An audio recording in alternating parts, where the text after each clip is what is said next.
Good morning बच्चों, कैसे आप सब लोग। आज का जो लेक्चर है CSEE के स्टूडेंट्स के लिए, CS एग्जीक्यूटिव एंट्रेंस टेस्ट। जैसे कि हमने लास्ट लेक्चर में पेपर नंबर 1 के सिलेबस के बारे में, उसका डिफ़िकल्टी लेवल, कितने चैप्टर्स हैं, कैसे कैसे सिलेबस है, उसके ऊपर डिस्कशन करी।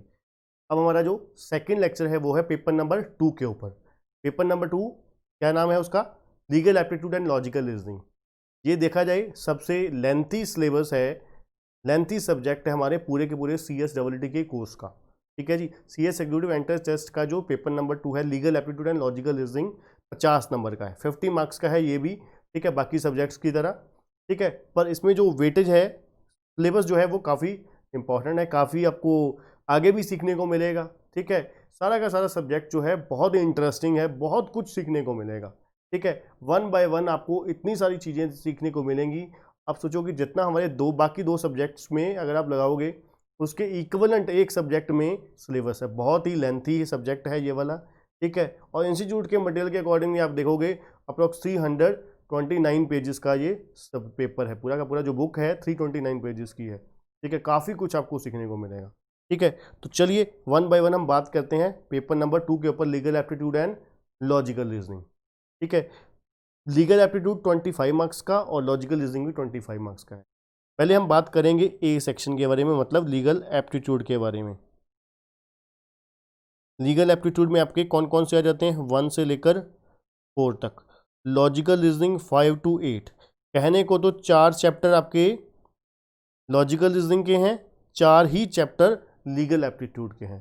पर इस गलत फहमी में मत रहना कि ये 4 चैप्टर हैं। 4 चैप्टर नहीं, मैं डरा नहीं रहा, मैं आपको एक्चुअल में जो रियलिटी है उसके साथ आपको अवेयर करवा रहा हूँ। ठीक है, पहले हम बात करेंगे लीगल एप्टीट्यूड के ऊपर।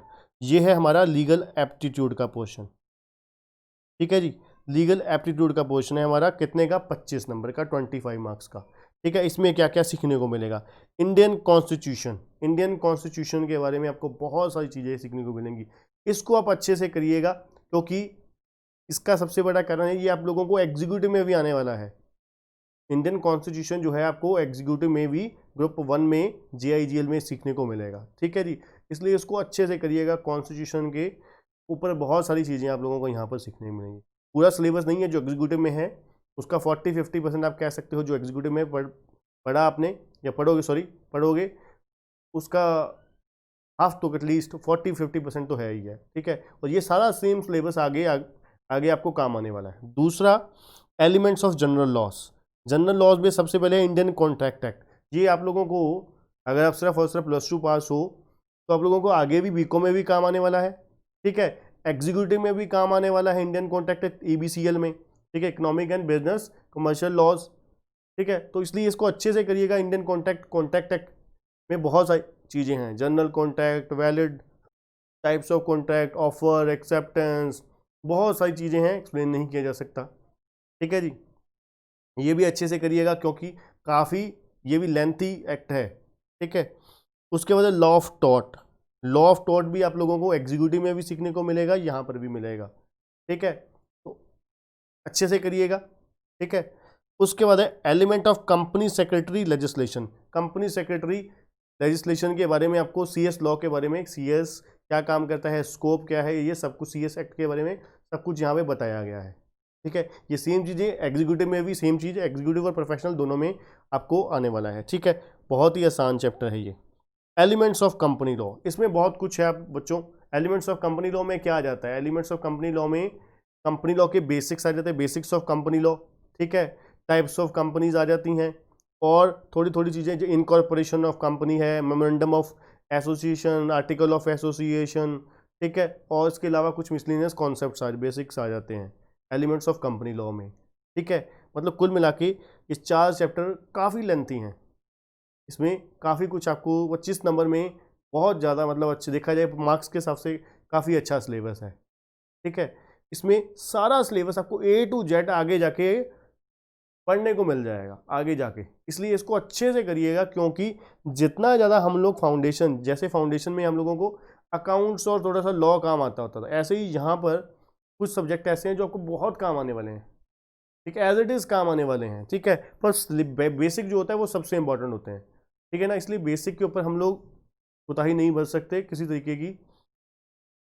दूसरा आता है बच्चों लॉजिकल रीजनिंग, ये भी हमारा 25 नंबर का है। ये आपको कहीं नहीं काम आने वाला आगे, ठीक है, पर फिर भी मैं आपको बताऊंगा लॉजिकल रीजनिंग जब आप अगर आप अच्छे से कर लोगे। लॉजिकल रीजनिंग में क्या क्या है, legal reasoning, logical reasoning, verbal reasoning, non verbal reasoning, ठीक है ना। लीगल रीजनिंग तो आपको बिल्कुल आपकी देखा जाए ये एक्चुअल में ये इसके रिलेटेड है, लॉ के रिलेटेड है, ठीक है ना, इसके रिलेटेड है। तो वैसे लीगल एप्टीट्यूड का पार्ट जो है वो सी जगदीप बरोड़ा सर करवाते हैं और लॉजिकल रीजनिंग का मेरे पास होता है, ठीक है। तो मतलब क्या है, आपके पास लीगल रीजनिंग में जो आप लोगों ने लॉ पढ़ोगे, ठीक है, और आगे जाके जो पढ़ोगे उसके रिलेटेड है, ठीक है, बहुत अच्छी चीज़ है लीगल रीजनिंग में। और लॉजिकल रीजनिंग में क्या है, लॉजिकल रीजनिंग में आपकी लॉजिकल है, वर्बल है, नॉन वर्बल है, इसमें आपको बहुत सारी चीज़ें, क्लॉक के रिलेटेड क्वेश्चन हो गए जो मतलब यूपीएससी के एग्जाम में या कंपटीशन के एग्जाम में क्वेश्चंस होते हैं, लॉजिकल रीजनिंग आपने सुनी होगी, ठीक है, वहाँ पर उसके उसके टाइप की यहाँ पर लॉजिकल रीजनिंग है। और अगर मैं आपको सच बताऊँ तो लॉजिकल रीजनिंग आपको बहुत इंप्रूव करने वाली है प्रैक्टिकल में। वो पूछोगे सर प्रैक्टिकल हमारा नहीं, ये अकाउंट्स है, ठीक है, ना ही ये फाइनेंशियल मैनेजमेंट है, ना ही ये कॉस्ट अकाउंटिंग है, तो काम कैसे है, ठीक है, इनकम टैक्स कोई टैक्स भी नहीं है, जीएसटी भी नहीं है, फिर काम कैसे आएगा।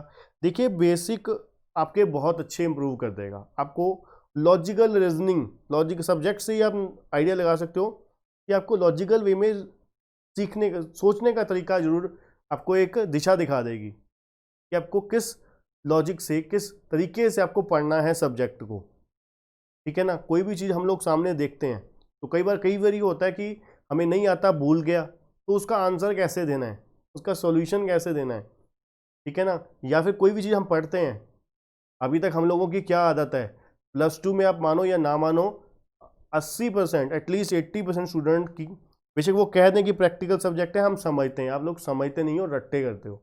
आप कहोगे नहीं सर हम रट्टे नहीं मारते, हम सबको समझते हैं।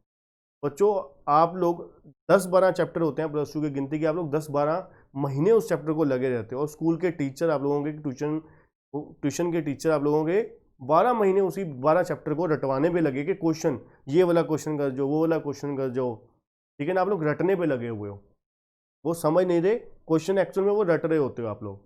कोई भी पॉइंट, हाँ ये वाला पॉइंट आया, ये इधर डेबिट साइड आएगा, ये क्रेडिट साइड आएगा, ये प्लस हो जाएगा, ये माइनस हो जाएगा, ठीक है। लॉजिक 80% बच्चों को लॉजिक पता ही नहीं होते, ठीक है ना, वो कर जरूर होते हैं पर पता नहीं होते। पर यहाँ पर आपको जो पुरानी आपकी कमियां हैं ना वो इम्प्रूव कर दी जाएंगी इस सब्जेक्ट के थ्रू। बहुत ही इंटरेस्टिंग चैप्टर है। क्लॉक कैसे काम करती है, अपना कैलेंडर के रिलेटेड आपको किसी पर्टिकुलर डेट की दिन निकालना है, पर्टिकुलर डेट पे दिन निकालना है कि 15 अगस्त 1947 को, ठीक है, कौन सा दिन था, आप चुटकियों में निकाल लोगे, ठीक है जी। तो ये हमारा पूरा सब्जेक्ट था पेपर नंबर 2, जिसमें आप लोग बहुत अच्छे से बहुत कुछ सीख सकते हो, जो बहुत आगे आपको प्रोफेशनल लेवल तक आपके बहुत काम आने वाली चीज़ें हैं, ठीक है बच्चों। तो आज के लेक्चर में इतना ही। अच्छे तरीके से आप कोर्स को ज्वाइन करिए, ठीक है, सिलेबस आपको पता लग ही गया है। सेल्फ स्टडी करना चाहते हो तो सेल्फ स्टडी कर सकते हो, कोई अपना दुराई नहीं है कि सेल्फ स्टडी नहीं कर सकते, पॉसिबल नहीं है, बिल्कुल पॉसिबल है, ठीक है।